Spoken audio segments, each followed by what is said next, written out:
Bandeko, bokoto. Bokoto, bandeko. Ouais. Comme d'habitude. Gali banda. Faut foutre un la facture de mon côté. Faut foutre la facture. Donc, on est en plein matongé. En plein matongé, XL. Peuple Zaïrois, bokoto. Là, plein XL. Donc, bah, il m'a tombé bien. En plein matongé. Bokoto, bokoto, l'air est grave. Comme il y a un peu de solo là. Comme il y a un peu de solo là par rapport à la situation en Boka. Vous partagez tout sur la Mamboka. Tout ça présent plein de matongé comme aux Monawana. Talagak. Et aussi, moi, la démarche administrative. Administrative, il y a comme Nazo et Sabino tout le temps. Que c'est vrai, vous avez un souci à Wayambo. Vous avez belé, vous avez benga, surtout ma maman, ma papa, vous avez belé, vous avez benga. On a vu la situation à Wayambo, comment ça se passe. Souci na bino yango etinga chaque jour na tongo, soki na outil boulot. Bolimbisa ngai mbo, eza na ngoka bon. Souci, oyo bozomona chaque jour nazo obligé na lokoloba mwa moke. C'est pour encore de plus que yebisa bino que situation ya Wayambo eza te ndenge ba taliban ndenge baza ko commenter yango eza comme c'est pas comme ça. Je pense que ba nyonso o ba soki olega na mata na jugement te na juste oleka ta na tribunal te talaka ta ba film te otali ata film comment jugement elekaka na kati ya tribunal po oyeba muto aza condamné bakatela basalaka nini po ba condamné ye comprendre pour muto aza la condamné juge atalaka tous les deux côtés ayoki après atali le cas est-ce que muto aza condamné ou pas après nasuka nango marteau wana boyebi marteau babetaka yango ezalaka muto juge a conclure azwi décision siko situation ya Wayambo juge au contraire nde aza ko obligé procureur de la République va pesa jour bazongisa Wayambo ça veut dire juge muto azwaka décision pour bakanga mutu azotuna siko cadre azotuna procureur bozongisa mukolo nini donc ça veut dire Wayambo aza ni condamné ni jugé ni condamné ni prisonnier non Wayambo azali libre mais ezaka banko o bazo salemwa muke comprendre bandeko Salut ezaka banko ya muke o bazo un peu toujours misonga oh toza mongwele ta mingi tazo bima on comprend boyo kana Wayambo donc baolela partout donc moni siko ba bololé ba ndiko biso ba taliban avant tant bozo ba ke ba condamné boketo 10 ans mais juge ali bandeko bolimbisa en tout cas bandeko bolimbisa en tout cas tant na uti na société yango ya raison na ngao donc ma voix va pesa ba raison en fait na bandeko lo ba boye muto azala ko condamné pas juge mais juge a condamné mais toyebi que la français va ça va manœuvre na bango ouais donc toyebi que la français va ça va manœuvre na bango noko bien bon ça va salir donc c'est ça quoi bandeko muto azaka condamné za muto juge a décidé mais juge a décidé juge a beti na marteau te juge a lobi muto bozongisa ye mais ba taliban bozozwa ta na bino mwe bo combattre Kagame noko nazoya mwe bo combattre Kagame na ndinga uti ko popula bino bandeko bozala toujours na confiance et information ngana pesaka bino Wayambo aza libre bakotika elelo bakotika elobi donc na répondre je pense na ba o bazo benga mingi mais par rapport siko na bato oyo baosala tout pona kosala tout koya kopesa bino ba information à l'hôpital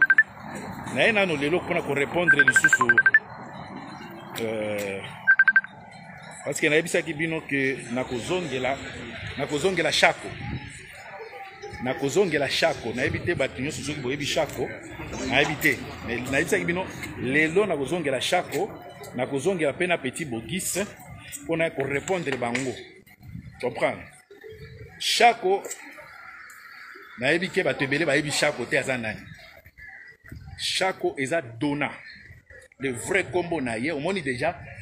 aza usurpateur toyebi ke ba Shako ezalaka no ya ba mapasa ya ba tetela mais comment ça se fait que nini Dona ba bengaka ye Shako bato bayebi ye tango azaki na quartier na bango na kin na Kishasa babande ko benga ye Shako et famille na bango ezaki répété trop na Kindoki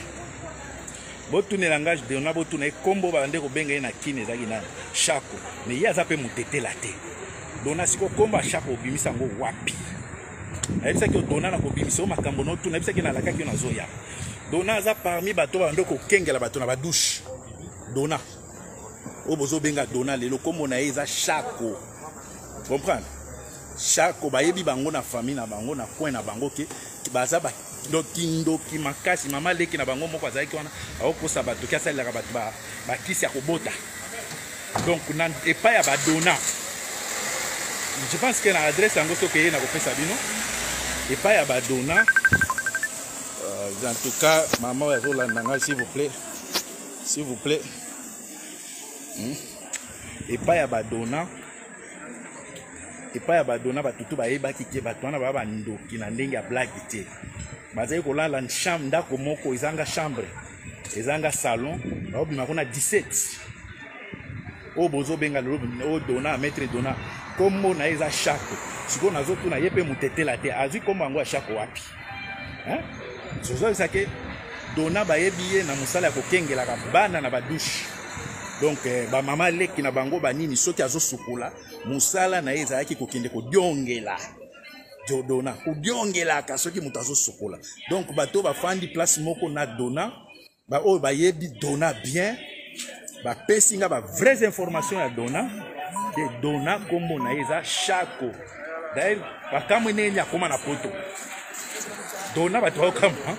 ndenge nini akoma na poto siko moto ya ndenge wana na ntango tozomona ke makambo ya serie ya mboka eza kolobama bato azotelema mpona peuple mais Dona azozwa courage ya koya kopesa bino ba fausse information motu déjà na kati ya famille na bango aza échec talaka motu bando olala 17 na ndako moko après famille na bango tu batutu bayebaki ke Shako bazalaka bandoki mama leki na bango azalaki wana ndoki azokosaki asalaka basi bakisi ya kobota nzoka bazali lokuta donc bato nyonso bayebaki référence ya balubo balalaka ebele na ndako moko ezalaki epa Dona omoni oyo bozobenga Dona vrai nom na eza Shako nazoya malembe mpona komanda opesa baidentité ya bato bino bozopesaka matoi mpona koyoka bango et pourtant bato moko bazanga ntina bazanga valeur na moment oyo situation eza mabe na mboka na biso mais ozomona ke bato mosusu bazoya kopesa bino bainformation ya lokuta ye moko déjà ozomona ke c'est malade déjà moto déjà na uti koyebisa bino ke kombo na ye ezali Vessi Troué aya kopesa bino bainformation boketu bakorefule me bandeko bino mpe bandeko ere moko bozobenga biso ere moko mpe boitilizaka mpe mwa intellect na bino mwa mayele te boitilizaka mpe mayele te ntango balobi ke moto aza condamné mais il faut bosenga mpe nini ye Dona wana nani Shako moto abande kodiongela soki amoni ka okoti kikoso douche oyebi kaka na kote ya bazone ya kanani bakomi ya Kishasa wana bakikoso oyebi kaka ndenge ezalaka ye mosala na ye diongelaka Dona donc bato nyonso bayebaki réputation ya vie baobenga ye Shako grand diongelere soki amoni ka okoti na kikoso oyebi bakikoso ya komi na Kishasa ndenge ezalaka mais lelo moto ya ndenge wana bopesaka ye valeur nzambe mpe alalaka te ale atie Vessi Troué yo ya kosaka na moto oyo moto lokola boketu responsable moto aza koéveiller peuple moto oyo asoutenaki papa na bino Tshisekedi moto oyo abundi trop mpona ke lelo peuple akoma éveillé mais mpona bino comme boza au service ya Kagame bozosala tout mpo boya kopesa peuple fausse information bandeko bosenga Shako oyo bobenge Dona Shako abombaka kombo Chako. Pourquoi? Parce que réputation ekenda mabe ya kodiongelaka bato na kati ya douche. Réputation ekenda mabe na quartier na bango bando la ndako moko bato 17. Et soki mbule beti dona bande kotel masitu na coin mutu azwa place na soki mbule beti ma mbule bande kotanga na nde dona iko na place na ezali na coin. Donc so mbule bandi il faut awele na coin nde place mai bande otanga te. Soki na kosi ba obo yebi yebo tu na ye dona est-ce que comme on a eu ça Chako ou pas? Botu na ye babando bengo Chako ou pas? Famille moko ezaki na réputation ya mabe. Soki azaki référence ya baluba o ya passe o balala ka 17 place moko. Soki mbule bandi dona ye il faut akanga na coin parce que banzungu partout bazotia banzungu partout mbule ezotanga partout. Lelo yo bandolo bana boloma la bokechu muto azo bundela nation muto aza ko telemisa peuple. Likolo ba intérêt ba Rwandais yo dona mutu moko vessier toboka ozo ko maîtriser ni masuba na moko te. Omoni punition nzambe apesi yo. Punition nzambe apesi yo ko jongela kabana ba tout le temps na kikoso suka nango résultat ke kuna vesi ese toboka masuba ezo tanga yo lokola mwana moto. Na lingina ya pe na petit mosusu alobaki ebele o bobenga iso ki bogisi. Bokis. Oyebi lisolo ya tout bouge. Oyebi lisolo ya orchestre tout bouge. Oya lemba. Oyebi lisolo ya master na oyo babetaki masasi na nini na Afdel oya ngumlo oyo ti lelo azaka na nini na ebite soka kufa ndeko wana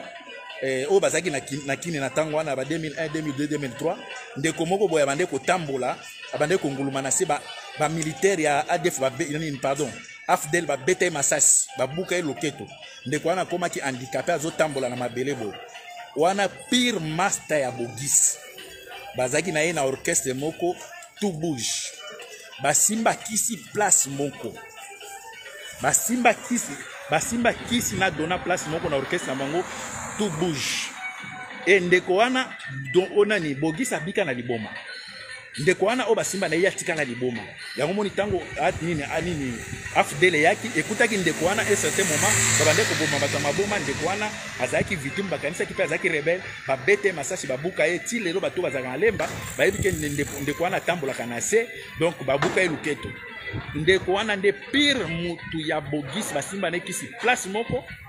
pona au succès na bango ya kin tout bouge et bogis babikisa ye. Ndeko wana tikala liboma yango Afdele yaki etango bande oboma bato maboma ndeko wana babete masasi botu na bogisi soki ayebi ndeko wana ngulu makana sete botu na ye ndeko relation ni bazana ndeko oyo babete masasi pa ade ya nini ya ba Afdele botu na ye basimba kisi place moko mais ye azwa chance abika ndeko wana tika na liboma yango tango Mzee Kabila yaki bakombo mato maboma mutu wana babete masasi ti lelo atambola kana se na ebito soka zakaka. C'est pour vous dire que tozana sérieux problème bato maboma. Tozana sérieux problème ya bato maboma oyo baza ko pesa kabino ba information parce que mituna bango ezo bouger eza bien té. Bot lukelanga bogisi botuna ayebi lisolo ki ya tout bouge orchestre na bango ya lemba wana. Ndeko o babetaki masasi na poko monanga ezo pungo monezo kimeza soki loko mondial soki loko moko soki monde soki nini botu na ye bien don nani bogis ndeko wana za na liboma na yazo yango wapi bango mi bazaki orchestre moko bakendo luka ki succès mais ya bika mutane ngwana bozo pesa epe matoi boyo kaye soki na kosi journaliste nyonso oya kana na Liège kende lukela biso bogisi tuna ye ndeko o atambo oya gulumaka na se wana balobi yo na ebo simba ki kisi placement apesa bino réponse claire liboma mutu ane uta wapi bango tout babela ki mukolo moko mais bogisi azwa chance ba soigna ye parce mutu ande ngwana aza ko fanda pesa bino information mutu déjà outi koleka na monde ya bato maboma bino lelo peuple zairo bo fanda boyo kakaye. Donc ngana yebisi bino bogis na Chako obobe ngai dona Chako parce que a changer kombo Chako parce que ba yebaki na réputation mabe kodiongela soki amonika mwana mwasi akota tika liputa bo dona musana kodiongela yango moni tango amonike kombo ekenda sango mabe ya Chako akomi dona peuple zairwa bolanda bato wana te information na bisa bino ke waya mbaza libérable n'importe quel moment to yebike ba Eli mais comme on a changer encore vraiment. kombo nanga bayebinga eso le vrai nom yanga ya famille peza Ekanji eso mais oui Ekanji voilà ka batete là ndeko ça va comprendre moi que Ekanji ça veut dire régime Mbila donc vrai nom nangai signification nango ça veut dire régime Mbila Ekanji donc nous avec nos frères batete là nous sommes tous presque ba kombo moko boye batake bandeko nangai makambo nazo yebisa bino ezake wayambo azana libérable ba ko libérer n'importe quel moment boza na confiance makambo nazo yebisa bino ezaka ke moi nko moko ya muke ezali oyo eosala ke bozela kala mingi te bokomona libérateur docteur en droit akozala libre kala mingi te soki mabe ezalaki biso tolingi toyebisa bino omona soki mabe ezalaki biso tolingi toyebisa bino mais jusqu'à présent boyebake ezaka mwa nko biloko to basengaki na gouvernement belge tosi totini yango tokomi kotalela bango na lokuta na bango n'importe quel moment bakolibere wayanga merci mingi après naza koloba mpona makambo ya volcan na makambo ya gaz oyo esalemi na nini kala mingi te azobima wayambo partout botuna kala mingi te wayambo azobima oyo bazotuna partout naza en pleine matonge po bato balobaka bakomaka lisu matonge te soki bakomi matonge bakobeta bango yango oyo omona donc bato baza populaire lokola biso na Belgique baza te peuple mokonzi très populaire le seul espoir d'un peuple eza peuple mokonzi mais nazotuna nano makambo eleki na Goma bino bato oyo tomoni o fondation Denise o tomoni ke ONG Denise mais toboni bino na Goma te ba ONG oyo fungami ebele ba fondation ebele oyo fungami lelo tomoni bino na Goma te na Goma place oyo tomoni ke ba catastrophe esalemi kuna mais tomoni bino te bomoni ke bozalaka ba aventurier bokende kuna bomona etulu na o mosusu Olive Lembe yo linga kozanga matanga te mais kende na est kuna omona makambo eza kuna ti o dimama babenga soki dimama soki kende na est omona makambo ezoleka kuna sikoyo toza bezo tomona ba ONG na bino na ba fondation na bino kuna miyibi o fondation o Denise soki nyakero akende kuna na est tomona ba don tomona ba camion boni aloso akende tika kuna parce que kuna il faut des tonnes ya ba madeso ya ba loso bokende miyibi ba escroc boko saka bato ke bozo sala ba don zoka mongo ya leta wana boyibi yango bokomo pesa lisu peuple bokende kuna na est ambo wayamba yebisa ki bino ke na tire ko frapper bino un vrai prophète on le connaît par l'accomplissement de sa parole dit amen et betime bato na biso ya Goma to sambela nzambe ya libérer bango balongwa na eloko wana mais Kinshasa nde il faut izwa penza frappe ya nature mbula o bomona ki ezaki muke kosenga pe frappe ya nature pour corriger bino bakinois bolingi masanga bolingi ngumba mela ba pasteur merci ningi na batikula balandi awa naza en pleine matonge po bato mosusu komona kaka te o bakendeke matonge te matonge yango awa penza na ye omoni kaka biloko ya baafricain na ye osomba mwa biloko nzambe apambola bino merci mingi